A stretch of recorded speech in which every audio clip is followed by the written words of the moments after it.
Star power dominates today's entertainment city with Idris Elba and Matthew McConaughey sharing the big screen for their leading roles in The Dark Tower. What do you see?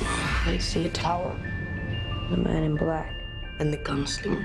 The Dark Tower is rising from the pages of Stephen King's book series to the big screen. You're a gunslinger, right? There are no gunslingers. Not anymore. We knew we were stepping into something that already had its DNA. People have been trying to tell the story the right way for years. We hope we did.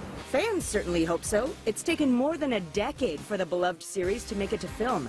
After a number of failed attempts to adapt King's 8-book masterpiece, that's 4,250 pages of material. McConaughey plays the Man in Black, and he's not all right, all right, all right. He's actually trying to destroy the universe, while Elba is trying to save it as the gunslinger.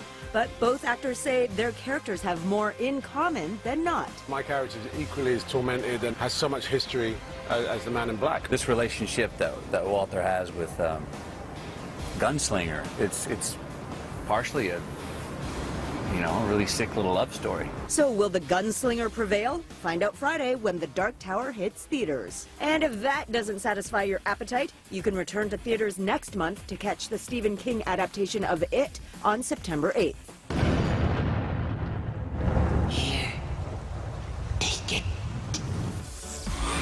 To take your mind off of creepy clowns, let's move on to rising Canadian artist Maria Qamar, who boasts a star-studded fan list that includes YouTube royalty Lily Singh and Mindy Kaling, who actually featured Qamar's artwork on her show The Mindy Project. Mindy's one of those people that's, she's a creative powerhouse. Like, she writes, produces, acts, everything creative she can do. Known as Hate Copy on social media, Qamar is a first-generation Canadian of South Asian descent whose artwork started catching eyes a couple of years ago. This despite her traditional family's pressures to pursue a more stable and steady career path. I've been doing this since I was a kid, and I don't know any other way to be. Art should be treated to the same degree as a doctor or engineer because it helps culture.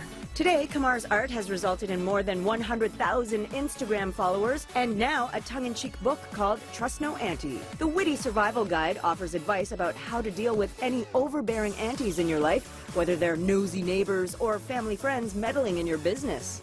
None of the aunties have come out yet to say, give their opinion? I mean, not yet. I'm anticipating that. And a 26-year-old told me she'd love to see more young artists in her community embrace their Indian roots and fight to pursue their passions.